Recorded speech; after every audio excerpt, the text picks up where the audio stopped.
Madame, Messieurs, merci de suivre ce dernier numéro de votre magazine Kiosque de la semaine. Nous sommes donc vendredi 12 mai 2023. Merci de nous rester fidèles avec nos deux invités ce matin. Nous allons aborder plusieurs sujets et ce sera comme une mission rétrospective. Nous allons aborder les sujets qui ont fait la une de l'actualité. Outre cela, le premier sera l'audit du fichier électoral avec les doutes des catholiques et protestantes. Dans une déclaration hier, la mission d'observation électorale de la CENCO et des CC s'inquiète du verrouillage par la CENI du processus d'audit du fichier électoral. Les CC et la CENCO s'opposent donc à la démarche de la centrale électorale relative à l'appel d'offres pour les recrutements des auditeurs internationaux et nationaux pour le fichier électoral. Nous allons revenir, Madame, Messieurs, sur les inondations de Calais avec cette inquiétude de la société civile par rapport aux secours. La société civile déplore des secours tardives, impuissantes et débordées. Nous parlerons également de la marche de l'opposition qui a été renvoyée au 18 mai 2023. L'hôtel de ville évoque des raisons sécuritaires.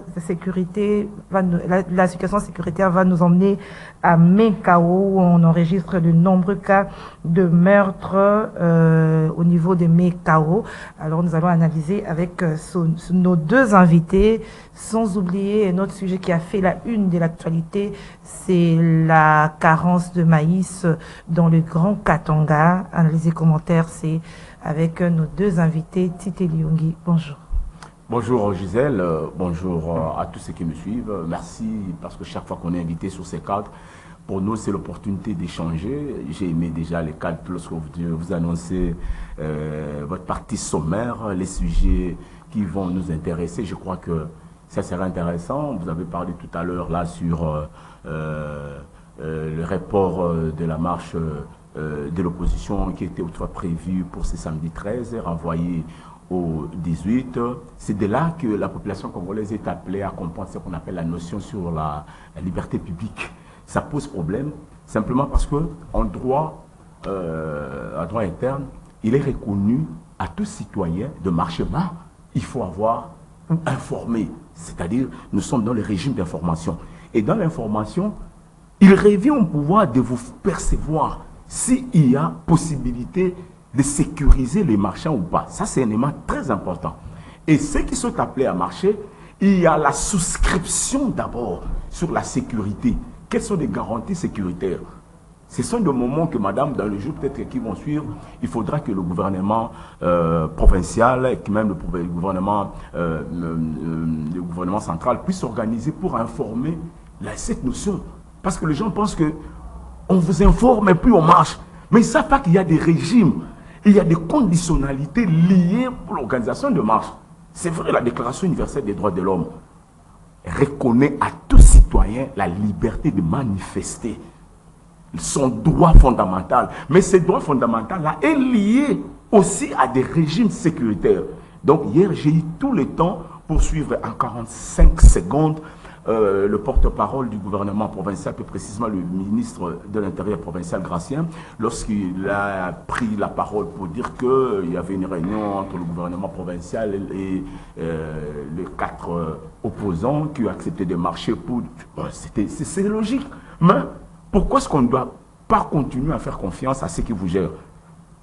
Si on enregistre des morts, vous allez pleurer chez qui? S'il y a des cassures, s'il y a des blessures, s'il y a des bavures, s'il y a des choses ratées. Donc c'est là où nous, en tant que politiques, en tant que Congolais, en tant que journalistes, nous devons vraiment réfléchir et nous mettre autour d'une même table pour comprendre comment est-ce que le Congolais, comment est-ce que le marchand, les opposants, tout citoyen qui estime qu'il veut marcher, pour rendre son droit libre. Donc, le sujet là, j'ai aimé, mais je mérite plutôt que même que ce soit au niveau des universités, au niveau de n'importe quelle collecte, qu'on réfléchisse à haute voix sur la notion de liberté publique. Madame en France, Hidalgo, pour qu'Hidalgo vous puisse donner la possibilité de marcher, je dis, vous devez souscrire à l'assurance police, c'est-à-dire le nombre de policiers que vous allez demander, le marchand va payer. Merci Tité. Alors Tité sera face à Christian Moleka. Bonjour Christian. Bonjour madame, merci beaucoup pour l'invitation. Je crois que nous aurons l'opportunité de rencontrer les différentes questions qui ont été soumises et que nous tenterons d'apporter modestement notre contribution au débat. Voilà, alors on commence par le premier sujet, c'est l'audit du fichier électoral avec ces inquiétudes des catholiques et des protestants qui, dans une déclaration, ils s'inquiètent du verrouillage par la CENI du processus d'audit du fichier électoral. Ils craignent à ce que les auditeurs ne soient pas indépendants et puis qu'ils puissent pas présenter un rapport ouvert, que les rapports soient manipulés. Qu'est-ce que vous pensez de ces inquiétudes émises par les catholiques et les protestants? Je crois que les critiques sont fondées et pertinentes. Pourquoi? Parce que comme je l'avais dit la fois dernière sur votre plateau, l'audit externe est un processus qui sert à construire les bonnes pratiques en élection et à garantir la transparence. Et que de ce fait-là, elles sont censées être indépendantes de l'audit mené par la CENI. Donc vous avez une audit interne qui a été menée par la CENI et l'audit externe qui doit être indépendant du travail fait par la CENI. Parce qu'il est censé soit compléter, soit critiquer ce que la CENI a fait à l'interne. Parce que c'est déjà un travail qui est fait à l'interne. Maintenant, c'est pour ça que la CENI a toujours eu l'habitude dans les passés d'inviter un groupe indépendant, une institution indépendante, qui a l'expertise technique avérée, et l'institution, de par sa crédibilité, vous fournit un rapport. Voilà pourquoi nous avons parlé de l'OIF dans le passé. Maintenant que l'OIF ne viendra pas, parce qu'il a produit son communiqué en disant que le temps lui est parti, ne le permettait pas, la CENI lance un communiqué où il invite des personnes physiques. Des personnes physiques, ça veut dire même moi, j'ai ma licence en sciences politiques, j'ai une expérience, je viens m'inscrire à l'office du fichier et on me retient certainement après un mécanisme comme expert. C'est-à-dire qu'on n'invite pas n'importe qui? On invite des personnes physiques d'abord. Il ne s'agit pas d'une institution, d'une personne morale qui a une certaine crédibilité et sur la question. Il s'agit des personnes physiques qui viennent à titre individuel. C'est ce que la CENI a invité. C'est ce que la CENI a écrit dans son communiqué. Ouais. Mais normalement, ça se passe comment? Normalement, on invite des institutions. Dans les passés, on a travaillé avec l'OIF. On invite des institutions qui nous donnent les experts qui travaillent, pas des personnes physiques. Et ensuite, quelle sera la capacité d'indépendance de ces experts qu'on recrute par rapport à la CENI? Oui, j'ai ajouté la fois dernière que lorsqu'on mettait en place le groupe de travail avec l'OIF dans le passé, il y avait autour tout un corps d'expertise venant de l'opposition, de la majorité, qui accompagne la démarche. C'est nécessaire pour la crédibilité. La démarche lancée par la CENI aujourd'hui semble répondre simplement à un besoin de formalité. C'est-à-dire, parce qu'on est tenu à faire ça, on va le faire en respectant notre calendrier qui est très serré et passé. Or, si on fait une chose parce qu'on veut donner le semblant de respecter un calendrier, on n'a pas réglé le problème de fond, qui est le problème des bonnes pratiques, de la crédibilité, de la transparence du processus. Vous voyez, ça on n'a pas réglé. On aura formellement réglé une étape, parce que c'est une étape dans les calendriers, sans avoir répondu à la question des fonds, qui est celle de mettre en exergue les bonnes pratiques, la transparence et la crédibilité du fichier. Et je crois que la CENI est en train de travailler uniquement sur une volonté de remplir son calendrier. Donc les inquiétudes de la mission d'observation CENCO-CENI sont fondées? Très fondées, très fondées. Moi je crois que aujourd'hui, rattrapé par le temps et par le fait que les calendriers sont très serrés, la CENI est dans une logique, comme je dis, de donner les sentiments de remplir un processus, alors que fondamentalement, il ne répond pas aux exigences. Alors, que doit faire la CENI normalement pour essayer, pour éviter ce que a noté la CENCO et la CENI, les inquiétudes, si on ne veut pas de les conflits ouverts, invitons une autre institution indépendante. Invitons une autre institution indépendante qui peut faire le même travail que l'OIF. Et qui soit autant crédible, tout du moins, qui soit tout du moins respecté pour faire un travail indépendant. Le problème, comme je le dis, c'est le temps. Nous sommes aujourd'hui le 12 mai et la CENI n'a plus que 23 jours, 13 jours, parce qu'au 25 mai, il doit présenter les statistiques complètes des électeurs. Il ne reste que 13 jours. A-t-il le temps de saisir l'institution indépendante, que celle-ci envoie une équipe exploratoire, qu'on discute des termes de référence, qu'on lance l'enquête, qu'on produise l'enquête, et qu'à la fin on ait un rapport crédible en 13 jours. C'est ça le problème. Donc si on pense qu'on ne peut pas le faire en 13 jours, l'incidence, ce sera que le calendrier sera réaménagé. Parce que si on veut une démarche indépendante crédible, ça aura pour conséquence de réaménager le calendrier électoral. Chose que les gens ne souhaitent pas. Entre aller dans un processus que tout le monde sait ne nous amènera pas vers les bons résultats. Ensuite, on va contester. Et prendre la décision nécessaire, s'il le faut, de réaménager un calendrier qui de plus en plus paraît ne plus tenir et amener vers un processus concerté, mais qui soit plus ou moins crédible. Que voulons-nous? C'est un choix. C'est à nous de faire le choix. Voilà. Alors, je vais revenir à vous, Tité. Qu'est-ce que vous pensez de ces inquiétudes émises par la SENCO et la CENI par rapport à l'audit du fichier électoral, l'audit externe, bien sûr? Madame, je crois que le processus électoral, il faut d'abord comprendre le processus électoral en République démocratique du Congo, c'est une affaire de tous.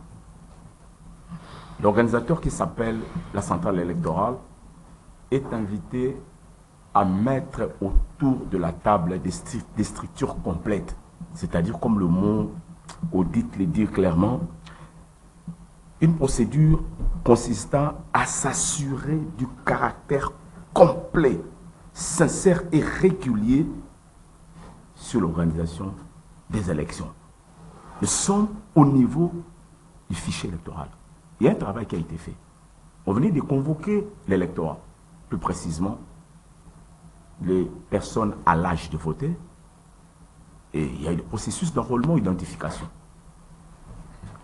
Est-ce que les parties prenantes sont conscientes sur la qualité des chiffres présentés par la CENI avant que nous puissions arriver au moment très crucial sur la répartition des sièges? Le problème, c'est à ce niveau. L'OIF a toujours été la structure que le gouvernement utilisait, premièrement, vu son expertise, et deuxièmement, sur sa disponibilité de faire. Mais avec quelle fourchette de temps? Le calendrier présenté par Kadima, je l'ai toujours dit à haute voix, Kadima n'a pas l'intention d'organiser de bonnes élections en République démocratique du Congo. Comment ça? En tant que technicien des élections, madame, il faut qu'il y ait des heures, une ventilation claire qui démontre que de tel moment en tel moment, on peut faire ça. On avait dit, c'était ici sur ces plateaux. Comme je vous avais dit, madame, d'abord le processus sur l'enrôlement et l'identification, le temps présenté par la centrale électorale ne va pas permettre à ce que nous puissions réellement avoir le nombre d'électeurs. Vous avez vu, on a prolongé un peu de 3 semaines, pour 1 semaine, et au finish, on a atteint les moments qui devaient être consommés dans le cadre de l'identification. Aujourd'hui, SENCO et l'Église catholique, en fait, SENCO et l'Église protestante SCC se mettent ensemble pour faire pression. Oui, c'est logique. Est-ce que vous croyez qu'on m'a dit, mon prédécesseur ici, mon concitoyen, en disant que, est-ce qu'il est question de se fier auprès de particuliers pour aussi un problème technique qui va, non pas seulement la crédibilité de notre pays, mais également la souveraineté? Les gens qui sont appelés à concourir pour des postes électoraux, vous croyez qu'ils partent parce que Kadima doit faire ce qu'il pense, ce qu'il veut? Non. Le principe de redevabilité, c'est aussi très important dans ce contexte. C'est-à-dire, on va organiser des élections en tant qu'arbitre, même dans le football, madame. Avant que nous puissions commencer un championnat, le pouvoir organisateur doit d'abord convoquer les sociétaires. Les sociétaires se mettent sur la table. Ils discutent sur le modèle de jeu. Ils se mettent d'accord sur les speeches. Et c'est à ce moment-là maintenant, on va s'engager. Comme un arbitre qui se présente, il dit que non, avec le comité d'arbitrage, nous ne sommes pas entendus. Alors, nous allons maintenant chercher un garçon de Pakadjouma pour nous. Non. En République démocratique du Congo, on a un problème d'expertise. Il ne faut pas dire. Les gens que nous avons formés, les gens où la République démocratique du Congo a investi, nous n'avons pas profité à capitaliser ces acquis. Malou personnel qui a organisé les élections et son équipe. L'équipe Malou est partie où? Ce sont les gens qui ont géré le processus. Après Malou, il y avait Moulunda. Après Moulunda, il y avait Corneille Nanga qui s'est transformé aujourd'hui en parti politique. Donc, toute cette connaissance que la République a investie en lui est partie comme ça. Et je crois que l'heure est arrivée pour inventorier d'abord les investissements de la République. Si on les laisse comme ça, madame, c'est là le problème. Maintenant, un technicien, entre guillemets, je dis que c'est parti des gens. Et je le reconnais. Il fait partie des gens qui nous ont menés à Pretoria, dans le cadre de l'Institut électoral de Fricostal. Mais on ne les reconnaît pas. Je l'ai dit à haute voix. Mais ce Kadima, nous ne te reconnaissons pas parce que, après avoir contenu autrefois Paul Sampou, on a été à la Ligue des électeurs. Oui, mais j'ai été à la Ligue des électeurs comme chargé de la communication de Paul Sampou. Nous avons travaillé avec EISA. À l'époque où il y avait Vincent Tobi, j'ai été le chargé de communication de Vincent Tobi.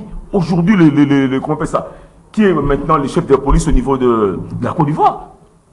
Mais avec toutes ces données-là, Kadima Nobela Moutou, est-ce que c'est réellement la personne qui nous présentait des données techniques quantifiées et qualifiées pour qu'aujourd'hui, en face du calendrier électoral, madame, vous voyez, entre telle extrémité et telle extrémité, pleine confusion. On invite l'OIF à quel temps? L'OIF dont on fait allusion aujourd'hui, c'est une structure qui comprend, je dis bien, l'espace linguistique de pays francophones. Et comprenez que si le Canada vous envoie un expert en matière électorale, c'est-à-dire que ce sont des informaticiens avérés qui sont appelés à travailler avec les informations congolais. Et la RDC doit fournir des informations nécessaires pour permettre à ce que réellement nous soyons en face d'une révision complète du fichier électoral. Donc vous êtes d'accord avec mais c'est clair, madame, si maintenant aujourd'hui on veut parler qu'on veut recruter à l'interne, on veut recruter à l'interne, excusez-moi, j'ai quand même la chance d'avoir une formation sur le principe de passation de marché. Ça se passe comment? Ça prend combien de temps? Pour passer à la petite liste, d'accord, on accepte. On passe par entente directe. Vous savez ce que ça peut donner comme conséquence? Arrêtons de faire la matérialisme. Comment vous expliquez le fait qu'on n'a pas encore fait, l'audit n'a pas encore été fait, mais déjà la SENCO voit déjà des rapports orientés, manipulés. La SENCO, c'est aussi une structure qui a toujours accompagné le processus. N'oublie pas que la SENCO, déjà le mal de SENCO, madame, la fraude électorale commence quand? C'est vous qui me posez la question. Je me pose la question et je réponds. La fraude électorale commence en amont, dans le processus pré-électoral. Avant d'abord qu'on organise, c'est-à-dire, on sait que sur la gestion du fichier, Kadima, c'est celle qui, entre guillemets, à l'espace Kassa, il peut gonfler, pour que lors, je dis bien, pour que lors de la présentation des listes, vous allez constater qu'au niveau du Grand Kassa, il peut y avoir plus de députés par rapport à Kinshasa ou Katanga. Tu comprends? Donc, pour éviter cela, la SENCO qui a compris le speech, ils s'organisent. Ce sont les gens qui s'organisent. Ils ont des groupes de travail. Alors qu'ils travaillent au niveau de la SENCO, il y a également un groupe de travail dédié rien que pour ça. Donc on sait que lorsque vous risquez d'amener les gens dans une déviance, heureusement ils sont calmement. Donc Kadima donne déjà, il donne déjà des signaux pour dire que nous n'aurons pas des élections en décembre et les Congolais apprennent à accepter le dialogue franc. Je dis dialogue franc parce que le processus électoral, madame, je termine par là. Vous savez que chaque fois des élections biaisées, c'est plutôt la cohésion nationale qui est mise en cause. Au lieu que la petite unité que nous tentons de consolider soit soudée, ça risque d'être compromis parce qu'il y a un processus électoral. Vous avez vu les élections qu'on a connues en 2018. Qu'est-ce qui s'est passé? Qu'est-ce qui s'est passé? Fayoulou a la tendance d'amener tout l'engouache vers son coin avec Moussitou. De l'autre côté, celui qui n'a pas été invité, il amène tous les soyeluphones de leur côté. Et finalement, c'est Kagame qui va profiter avec ses supplétifs pour continuer à diviser la République démocratique du Congo. Grâce à rendu à Dieu parce que Mobutu, le travail qu'il avait fait, donne aujourd'hui quand même lueur de l'espoir. Donc, pour citer, nous disons, le travail des SENCO, c'est un travail que les Congolais sont appelés à s'en approprier pour éviter ce que Kadima avait apporté à la population congolaise, des élections bâclées pour que nous puissions encore mourir. Voilà. Christian Moleka, on a l'impression comme si c'est chaque processus. Hein, à l'approche de l'élection, il y a ces alertes et puis ces signaux dont il était fait allusion. C'est-à-dire ça se répète, chaque fois on soupçonne le bureau de la CENI qui est en fonction. Voilà. Bon, parce que déjà, tous nos processus électoraux se tiennent dans un climat de méfiance. Hein, de méfiance à la base entre tous les parties prenantes. C'est pour ça qu'il est nécessaire de renforcer la confiance dans le processus. Quand vous êtes dans un environnement où naturellement il y a de la méfiance, où les conditions dans lesquelles le bureau de la CENI est arrivé alimentent également la méfiance, le travail que la CENI devait faire, c'est renforcer la confiance dans le processus. Or là, malheureusement, les signaux que donne la CENI ne renforcent pas la confiance dans le processus. Déjà, nous avons un fichier électoral qui n'est pas exhaustif, vous le savez. Hein. Donc on n'a pas enrôlé à Nirangongo, on n'a pas enrôlé au Maïndomé, on n'a pas enrôlé à Maluku une partie, on n'a pas enrôlé à Massissi.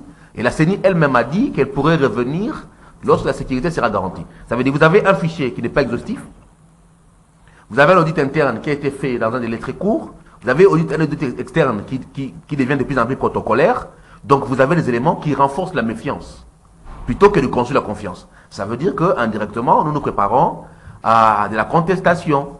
Nous faisons le lit de la contestation des élections parce que nous avons renforcé les éléments de méfiance. Et je crois que de ce point de vue, la CENI devra travailler à améliorer plus de confiance auprès des parties prenantes. Parce qu'un processus qui se construit sans la confiance des parties prenantes, c'est un processus qui va nous amener vers le mur. Il y a aussi un problème de temps pour respecter les calendriers électoraux qui joue aussi, hein, parce que quand on doit tout répondre à toutes les préoccupations, il y a un problème de temps. Bien évidemment, ça c'est pas forcément la faute de Kadima, parce que c'est la faute d'abord de la classe politique congolaise qui a mis trop de temps pour désigner un nouveau bureau, avec toutes les querelles, les votes de la loi. Et donc le bureau a été installé avec pratiquement 26 mois de retard. Et si vous vous rappelez du premier point de presse fait par le président Kadima, c'était au Palais du Peuple, en rencontre avec les partis politiques, la première phrase de son discours c'était que notre bureau a été installé avec un retard de plus ou moins autant de mois. Alors lorsque vous avez un président de la CENI qui commence ses propos en rappelant que nous avons été mis avec un retard d'autant, même s'il ajoute que nous allons travailler pour respecter les délais, ça veut dire que vous êtes en partie responsable du fait que nous allons travailler dans un contexte qui ne les permet pas. Et si vous suivez régulièrement les éléments de langage narratif du président de la CENI, il revient toujours sur le fait que notre bureau a été installé en retard. C'est un élément permanent de son langage. Ça veut dire qu'ils sont conscients que le délai imparti est très court, qu'il y a une pression sur le calendrier parce qu'il ne permettra pas, en tout cas si on veut avoir des élections crédibles, à y tenir tel qu'on est en train d'évoluer. Et puis après, les options, c'est pas lui, ce sont les options politiques. C'est-à-dire que oui, lui, il est au niveau technique, mais l'option politique de dire que nous décidons de réaménager le calendrier, de nous asseoir pour peut-être avoir, il faut oser le mot, un glissement. Ce sont des options politiques, ce ne sont pas des options techniques. Donc oui, il y a sa part des responsabilités, mais également la part de la classe politique qui doit savoir s'assumer et ne pas tout mettre sous le dos de Kadima. Alors face à tout ce que vous dites là, c'est que la CENI veut organiser. Vous voulez dire que la CENI veut organiser l'élection par défi? Parce qu'il se trouve face à une pression, au respect des calendriers politiques, et voilà, il veut aussi démontrer qu'il a tenu sa parole. Moi je crois que c'est une CENI sous pression. Sous pression par le fait déjà qu'ils sont dans un délai de temps court, avec une pression politique à l'interne et à l'externe pour le respect du délai. Et donc, c'est cette CENI sous pression qui travaille. Malheureusement, qui ne renforce pas la confiance dans les processus. Moi, j'insiste sur le fait qu'il faut renforcer la confiance dans les processus. Ils sont sous pression parce que les partenaires extérieurs nous demandent d'avoir des actions dans les délais, pas forcément les Congolais, mais l'extérieur nous dit délai. Et donc, eux sont tenus de travailler dans un environnement très court et incertain, sous pression en interne et international. C'est ça malheureusement la contrainte dans laquelle ils sont en train d'évoluer. Maintenant, il y a des choses que la pression ne peut pas nous aider à régler. C'est-à-dire, faut-il avoir des élections en pression qui ne soient que, tout le monde le sait, un lit à la contestation, ou faut-il réfléchir autrement? Il faut que nous ayons à un moment donné la capacité de nous approprier nous-mêmes notre processus en interne et avoir le courage de nous parler s'il le faut, sans dépendre uniquement des processus extérieurs. Voilà, alors, Tite, comment vous entrevoyez, face à tout ce que nous avons dit par rapport à ce processus, comment vous entrevoyez l'avenir par rapport à cela? Bon, ok, il faut toujours être positif. On peut améliorer comme on veut. Ça, c'est très important. C'est-à-dire, si, comme l'a dit mon ami en face, on n'organise pas des élections par défi. Plutôt que les élections, c'est le cycle même d'un processus politique. Voyez? On définit les élections comme les moyens par excellence où on donne à la population la possibilité de faire un choix. C'est à ce moment-là, l'élection peut maintenant prendre forme comme moment de sanctionner. Tu avais géré, et ça doit être honnête, ça doit être juste. Et si cette fête-là, si ce moment-là de fête, de choix, ce moment-là de démocratisation, parce que si vous avez ce qu'on appelle la gestion de la température politique d'un pays, c'est à travers le processus électoral. Et ça doit être honnête. Nous partons déjà très mal. Il est question de bâtir la confiance. La suite sera aussi très mal. La suite sera très mal parce que derrière, vous savez, vous avez quand même fait la section littéraire. Dans la gestion de préceptes, lorsque le moyen terme possède déjà des indications négatives, ne vous en faites pas sur la conclusion. Donc on sait qu'on n'a pas respecté le terme de référence. On sait que Kadima est dans une situation politique. Il faut apprendre, madame, à séparer la dimension politique et la dimension technique. C'est là où nous insistons. Voilà pourquoi vous avez le professeur d'université quitte la société savante pour venir dans la politique. Parce que là, les gens mangent bien. Là où les gens peuvent s'acheter des véhicules, des moyens à assurer la survie de leur famille. Mais Kadima ne doit pas céder. Je dis que c'est dans des théories, Kadima a présenté, j'insiste bien, de plaquettes magiques. Autrefois, j'ai dit, Kadima était parmi des rares techniciens dans le monde à intégrer ce qu'on appelle la gestion des conflits extrajudiciaires. C'est-à-dire le jour même où il y a vote, il lance le processus des acteurs pour gérer des conflits électoraux. C'est très magnifique. En voyant les théoriciens et sur le plan pratique, ce qu'il fait, on est malade. On est malade, donc pour répondre à ta préoccupation, madame, en droit on dit la fraude corrompt tout. L'erreur, si ça fait mal, je suis désolé, l'erreur amène vers ce qu'on appelle Molili. Donc, il est l'heure que nous tous nous puissions savoir que, je te dis à haute voix, le gouvernement n'a pas l'argent pour organiser des élections. Exactement. Mais la CENI rassure.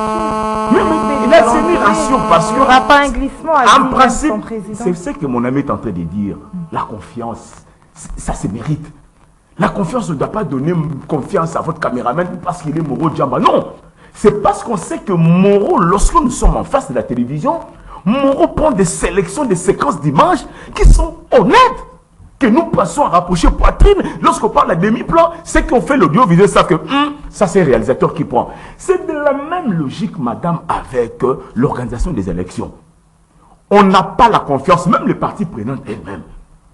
Même ceux qui sont appelés à concourir. Vous voyez un joueur de 20 clubs, il arrive, déjà l'arbitre porte déjà, au lieu de porter noir ou vert, l'arbitre porte comment on appelle ça, blanc-vert. Oh, mais où venez des simples? Donc je pense que, organisons-nous, madame, pour que nous puissions donner ne fût-ce que la chance à ces processus, à ce peuple qui est en train de souffrir, de faire un choix judiciaire et que son choix soit respecté. L'argent là, c'est l'argent des contribuables. Ce n'est pas l'argent de Kadima, moins encore de politique. C'est ce que les gens oublient. C'est-à-dire, quand on vous place pour gérer quelque chose, on doit faire ce qu'on veut, on doit faire ce qu'on pense. La SENCO a lancé la sonnette d'alarme. Et la SENCO, les CC sont parmi des structures, je dis, qui sont présentes à l'heure où les élections sont organisées en République démocratique du Congo. Ils ont été au niveau des premières élections, deuxièmes élections, troisièmes élections. Il faut lire maintenant les recommandations parce que nous n'avons pas la culture de lecture. Après chaque élection, il y a ce qu'on appelle des recommandations. Est-ce que réellement on s'approprie de ces recommandations pour perfectionner les structures à venir? C'est là où j'ai dit, nous vivons dans quel monde? Nous vivons dans quel espace? On prend le deuxième sujet. Hein. Donc vraiment, je suis désolé, je vous dis que madame, à haute voix, nous n'aurons pas des élections. S'il faut organiser des élections au mois de décembre, ça sera des élections chaotiques. Vous êtes des élections graves parce que déjà, le calendrier pose un problème. Alors, on prend le deuxième sujet. Je reste avec vous, avec les différents processus pour rétablir la paix à l'est de la République démocratique du Congo. On a vu au niveau de Botswana, le chef a critiqué la force de l'EAC. Il y a la SADC qui a démontré sa volonté de venir aussi en RDC pour rétablir la paix. Il y a l'Union africaine qui veut coordonner tout parce qu'il en est de trop. Et qu'est-ce que vous pensez un peu de tous ces processus pour le rétablissement de la paix? Bon, il est vrai que chaque poule a toujours sa manière de faire, de réfléchir, même si l'Union européenne peut par moment intervenir. Je dois vous dire à haute voix qu'au niveau de la SADC, ils savent les aventures de Rwanda. Ok? C'est que Kagame pense placé comme leadership dans la sous-région. Pour eux, ils disent que Kagame crée l'insécurité au niveau de la région. Ça, c'est au niveau des SADC. Donc, c'est le seul lien, le seul pôle où Kagame a sa sécurité. Mais semble-t-il que cette force ne sera pas aussi non, offensive. madame. Après, non. Je vous dis que, d'abord en Afrique du Sud, ils savent que Kagame, autrefois, les opposants qui sont partis chercher les refuges dans ces pays, Kagame a envoyé plusieurs fois les gens pour tuer les opposants en Afrique du Sud. Même chose pour Botswana, même chose pour la Namibie, même l'Angola. Est-ce que vous avez suivi quand même la sortie médiatique du président Lourenço de l'Angola? Avec quel langage politique hautement diplomatique que Kagame est en train de faire sa part des responsabilités. Kagame a facilité le réseau d'approcher les M23 et les M23 petit à petit commencent à se retirer et ils vont se retirer, même si ça traîne, ils vont se retirer. C'est-à-dire vous sentez une volonté. Un politique parler en plaçant des termes, mais si vous êtes un lecteur de signes, vous allez constater que en tout cas la solution n'était pas au niveau de l'EAC, là où le chef de l'État est parti perdre beaucoup de temps pour la République. Je dis beaucoup de temps. La solution, c'est à la SADC. Madame, c'était clair. Avant Félix, il y avait un exécutif qui a fait ce travail. C'est ça le problème. C'est parce que vous avez plus peur. On n'a que ça comme le pays. Nous n'avons que le président qui s'appelle Félix Tshisekedi. Si le chef de l'État avait glissé, reconnaissons qu'il avait glissé. Il avait glissé. Il a glissé parce qu'il croyait que engager le pays dans plusieurs poules, ça pouvait donner la raison. Oh, là c'est le monde de Kagame. C'est sa zone où il place son influence. C'est le moment où Kagame fait ce qu'il veut. Donc aujourd'hui, vous avez constaté, mais ne vous en faites pas. Cela ne va pas effacer le travail que les autres ont entamé. L'Union africaine ne dépend, je le dis à haute voix, ne dépend que de la volonté de se mettre pour le fonctionnement de l'Union africaine. Tu sais que l'Union européenne donne combien? La Banque mondiale donne combien? La Banque africaine de développement? Les États-Unis d'Amérique, rien que pour le fonctionnement. La Chine, sans oublier les Qataristes qui interviennent. Donc, il y a d'abord un problème sérieux. Nous ne pouvons pas jubiler, mais nous devons plutôt maintenir une pression à l'interne comme à l'externe. Parce que tout le monde sait que Kagame a dit à haute voix sa volonté, sa position, c'est de réclamer les terres en République démocratique du Congo. Le chef d'État est en train de multiplier les diplomaties, c'est très bien. Mais n'oublions pas que même si ces diplomaties peuvent être faites, il faut engager un dialogue à l'interne. Merci. Alors, Christian Moleka, tous ces processus, il y a l'Union africaine qui va intervenir, d'autres parlent d'un tâtonnement dangereux par rapport à tous ceux qui interviennent pour le rétablissement de la paix à l'est de la RDC. Ça veut dire que nous sommes toujours dans une logique de sous-traitance de la sécurité. Oui, cette logique-là, elle ne doit pas être prioritaire. C'est vrai que dans un contexte où nous avons une armée en construction, elle doit être complémentaire, mais le gros du travail doit être peut-être chez nous la réforme du système de sécurité, la montée en puissance de l'armée, la qualification de la chaîne de commandement, l'amélioration du renseignement militaire. C'est ça qui doit être le travail d'abord à faire en interne maximum. Ensuite, à compléter par un travail d'accompagnement spontané. En fait, nous sommes en train de rentrer pratiquement vers la brigade d'intervention. Parce que la SADC était déjà au Congo à travers la brigade spéciale d'intervention, rappelez-vous, en 2013, qui a accompagné l'unité commando Mamadou Dalla pour combattre le même M23. En 2013, si on a combattu les M23, il y avait les FARDC accompagnés de la brigade spéciale d'intervention, composée essentiellement de troupes kenyanes, tanzaniennes, sud-africaines en logistique, dans le cadre de la SADC. Là où c'est intéressant, c'est que l'intérêt stratégique de la SADC pour le Congo n'est pas le même que l'intérêt de l'AC. La SADC a besoin d'un Congo stable. Pourquoi? Mais parce que derrière la force de la brigade d'intervention, il y avait le marché électrique. Il y avait le marché des grands Inga. Ouais, rappelez-vous, les Sud-Africains d'ESCOM qui voulaient prendre le marché des grands Inga. Ils avaient prévu de mettre 70% du budget pour alimenter l'Afrique australe qui a des problèmes d'énergie. Donc l'Afrique australe a besoin d'un Congo plus ou moins stable pour régler son problème d'électricité, son problème d'accès à la terre, Bukanga Lonzo, qui est un projet mené avec des groupes sud-africains, et donc, parce qu'ils sont dans les déserts, ils ont des problèmes énergétiques, l'Afrique du Sud dépend du nucléaire, donc ils ont besoin d'un Congo stable. Alors que l'Afrique de l'Est ne travaille pas dans une logique d'un Congo stable, il travaille dans une logique d'un Congo fragile qui permet à ce que cette zone de l'Est demeure une zone de no man's land où eux exercent l'influence en termes de réseau économique pour les pays voisins, le Rwanda, le Burundi, l'Ouganda, tous bénéficient de la stabilité du Congo. Un Congo fragile, c'est un Congo profitable pour les pays voisins. Le Burundi, l'Ouganda, le Rwanda et même le Kenya qui semble de plus en plus intéressé par le marché économique congolais. Donc c'est deux logiques contraires. Une logique d'un Congo fragile, porté par nos voisins de l'Est, et une logique d'un Congo plus ou moins stable, porté par l'Afrique australe.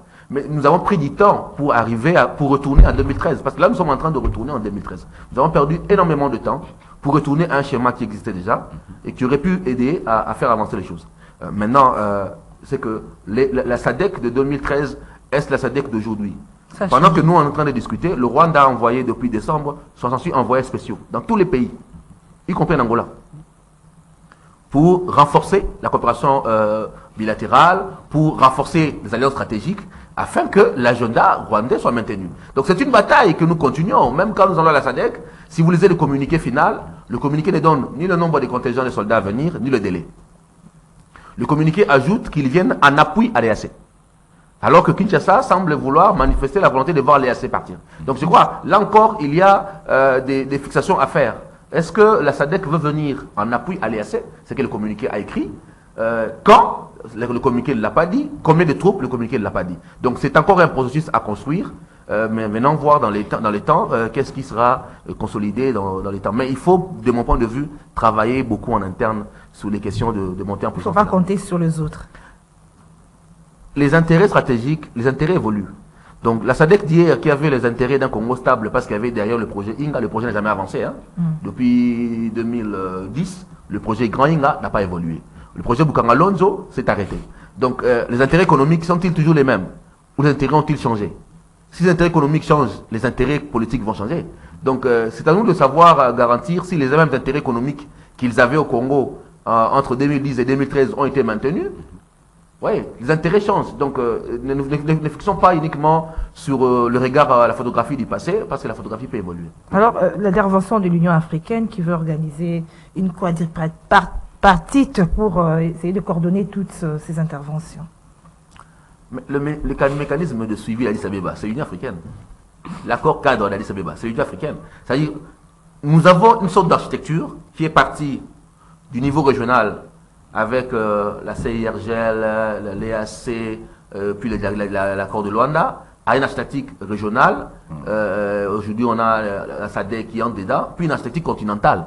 Donc le problème du Congo, il est plus complexe. Et malheureusement, à chaque fois qu'on ajoute une échelle de décision, nous complexifions les échelles d'intervention. Parce qu'il faut en même temps travailler à synchroniser la démarche d'un Nairobi, qui soit en conformité avec la démarche, la feuille de route de Luanda, qui soit maintenant en conformité avec l'entrée de la SADC, puis demain en conformité avec la démarche de l'Union africaine. Donc nous complexifions les chaînes de mise en œuvre parce qu'il y a de plus en plus d'initiatives qui doivent se compléter, à un moment donné qui doivent être cohérents. Mais maintenant, le Congo a besoin de toutes les bonnes volontés, mais à force de multiplier les initiatives, moi j'ai comme le sentiment que nous sommes en train à un moment de nous perdre. Il faut nous focaliser sur des initiatives assez claires.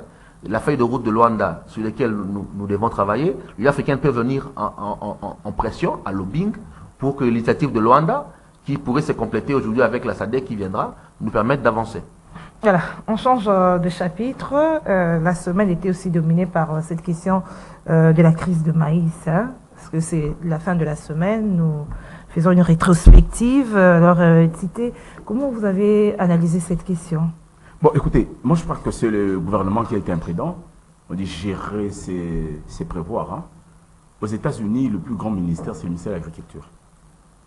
Le plus grand ministère. Le gouvernement américain travaille d'abord sur ce qu'on appelle l'autosuffisance alimentaire.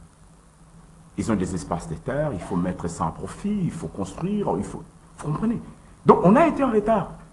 Au lieu de penser au ventre de la population, nous on pensait à autre chose, sur des discussions, le partage du pouvoir, opposition, le nom de ma mère, les noms de tel. Je te dis qu'une très bonne distraction. Dans des pays sérieux, le gouvernement devait démissionner. Il devait disparaître. Comment un père de famille peut oublier, j'insiste bien, à manger pour les enfants? En droit, on appelle ça abandon des familles. C'est-à-dire on oublie l'idéal. On devait commencer par là. Partout dans le monde, même ici au Congo-Brazzaville, c'est d'abord les vendre. Quelle est la politique agricole que nous avons? Est-ce que d'abord ça existe? J'ai aimé le chef de l'État aussitôt arrivé. Félix Tshisekedi est parti avec INIRA à Yangambi pour voir dans quelle mesure on pouvait maximiser le profit sur des semaines. Où nous en sommes? C'était pour produire, pour qu'on fasse quoi? D'abord qu'on a produit. Avec les espaces. Tu sais qu'ici en République démocratique du Congo, à n'importe quel lieu, madame, vous pouvez placer votre graine et kibota. Mais comment le gouvernement n'a pas su pour dire qu'aujourd'hui, il y a crise de maïs?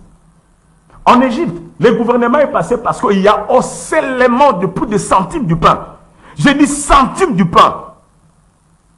Le président est passé. En Égypte. Donc, il y a des choses que, madame, que ce soit les gouvernements, que ce soit ce qu'on appelle les régulateurs, les consommateurs, est-ce que d'abord ça existe? L'État devait faire la promotion de toutes ces structures. L'objectif, c'est quoi? Non pas seulement que le gouvernement est là pour gérer un plan d'action qui existe, mais également une structure d'appui de contrôle, une structure qui doit pousser l'État à mieux faire son travail. Aujourd'hui, il y a crise de maïs. On a vu une équipe gouvernementale aller en Afrique du Sud, Botswana, pour un tour inutile. Pour faire quoi? Alors que nous avons ici des terres sûres. Nous avons commandé des tracteurs faits de la faculté d'agronomie, une faculté que l'État est appelé à subventionner, pour ne pas dire gratuite, avec effet direct. Bourse. Vous allez voir que les jeunes gens vont aller là-bas, non pas seulement parce qu'il y a l'argent, mais de l'autre côté, à un seul coup, on a deux activités. Non pas seulement vous donnez les gens du travail, mais également on chasse la pauvreté. En matière d'indice sérieux pour lutter contre la pauvreté, c'est d'abord l'agriculture. Qu'est-ce qu'on fait de l'agriculture? Le gouvernement travaille, je dis, avec beaucoup de sololo. Maintenant que le problème de maïs s'est présenté, ce n'est pas seulement de maïs. Il y a encore d'autres problèmes. Est-ce qu'on consomme seulement le maïs? Regarde l'espace qu'on a. Allez ailleurs. Je te dis au Gabon, il arrive par moment. Les gens ne travaillent pas. Tout le monde est au champ. C'est toute une culture qu'on a développée auprès d'une population. Nous sommes appelés à éduquer cette population. Les lois sont là. Mais qu'est-ce qui est censé maintenant, madame, accompagner les lignes de la loi? La population, ça va venir chaque fois. La population, c'est comme des brebis. Le bon berger, il est appelé à orienter ses brebis vers de véritables pâtures. Donc, en peu de mots, le gouvernement a encore de nouveau glissé. Mais merci parce que Vital Kamerhe, qui tient également avec le Premier ministre et le chef de l'État, parce qu'il a accepté au Conseil des ministres, on a constaté, oui, mieux vaut tard que jamais, alors que le gouvernement a accepté, nous, analystes, on va vous accompagner. Nous ne faisons pas une politique de haine. Ne faisons pas une politique de fusible. Mais lorsque le gouvernement revient à la raison, il faut appuyer, il faut aider ce gouvernement parce que votre gouvernement, notre gouvernement ne travaille que pour le bonheur de sa population. Donc nous disons, ce qui est arrivé, organisons-nous pour que cela ne revienne pas. Merci. Alors, Christian Moleka, votre analyse également par rapport à cette question qui a fait la une de l'actualité au cours de la semaine qui vient de s'achever. Bon, c'est une question très complexe. Je crois qu'il faudrait prendre deux dimensions. La dimension conjoncturelle et la dimension structurelle. La dimension conjoncturelle, c'est que la crise des maïs, ce n'est pas une question uniquement congolaise. C'est une question mondiale. Depuis la crise de la Covid, avec les réseaux d'approvisionnement mondial qui étaient paralysés, la guerre en Ukraine qui a mis la tension sur les prix de l'énergie et sur les engrais. Il ne faut pas oublier que la Russie, c'est l'un des grands producteurs mondiaux des engrais. L'absence d'engrais, la pénurie des engrais dans le monde a créé la réduction des productions et donc d'attention sur les maïs. Mais au Congo, on a des terres arables. J'en viens, j'ai commencé par le conjoncturel. C'est-à-dire dans le monde entier, la production a baissé. Parce que la tension, je l'ai dit sur les prix de l'énergie, la tension de la guerre en Ukraine a fait que les engrais ont été multipliés, les prix des engrais ont été multipliés par 3 et donc la production a baissé. Maintenant, des pays producteurs, comme la Zambie, comme l'Afrique du Sud, parce qu'ils produisent moins, donc ils vendent moins. Oui, ils gardent des stocks stratégiques pour eux-mêmes. Conséquence, comme ils vendent moins, il y a une spéculation dans les prix. Donc le peu qui sort se vend plus cher. Et donc nous qui ne produisons pas, qui dépendons des importations chez les autres, nous nous retrouvons en difficulté parce qu'il y a une rareté dans la production et le prix est élevé. Ça c'est le niveau conjoncturel.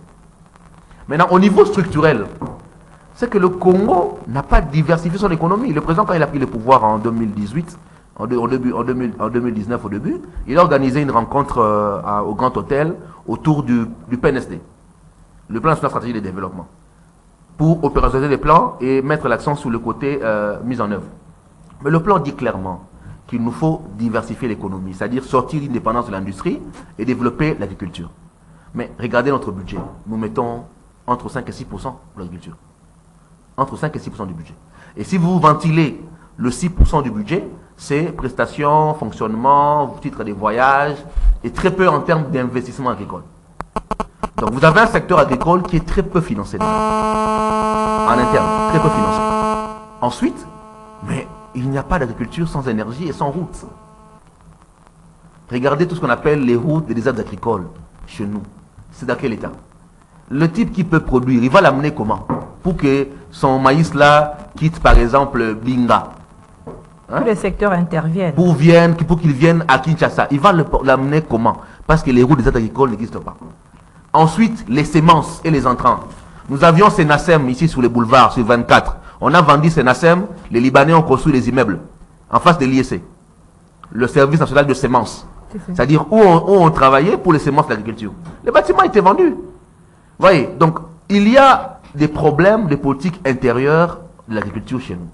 Et si le gouvernement veut régler les problèmes, il faut, dans tous les pays africains, la demande c'était avoir 10% des recettes internes pour l'agriculture. Aller à 10% du budget. Ensuite, orienter l'argent dans l'investissement agricole. Ensuite, mécaniser, garantir les semences, mettre en place les bases d'infrastructures pour pouvoir avoir l'agriculture. On peut aller plus loin. À la présidence de la République, c'est ce qu'on appelle les réserves stratégiques. Il y a à la présidence un service rattaché au chef de l'État qui s'appelle les réserves stratégiques. Mais le but des réserves stratégiques, mais d'assurer la sécurité stratégique pour des questions comme les maïs. Donc si nous voulons avoir des solutions, les solutions existent. Il y a au ministère de l'Agriculture ce qu'on appelle les programmes d'urgence d'autosuffisance alimentaire, le PUA, au ministère de l'Agriculture. Nous avons des leviers en interne. Commençons par mettre beaucoup de moyens dans l'agriculture, mettons en place, relevons les mécanismes qui existent et nous pouvons produire plutôt que de dépendre uniquement de l'importation. Merci Christian Moleka, merci à Tite Lyongi, merci à vous fidèles téléspectateurs, merci à l'équipe technique, Karine Ebebe, Moro Njambe et les autres, et merci à Doudou Montiri, l'homme de Mongafoula, le coach des kiosques. Nous retrouvons la semaine prochaine, c'est-à-dire lundi à la même heure. Bon début de week-end à tous. Au revoir.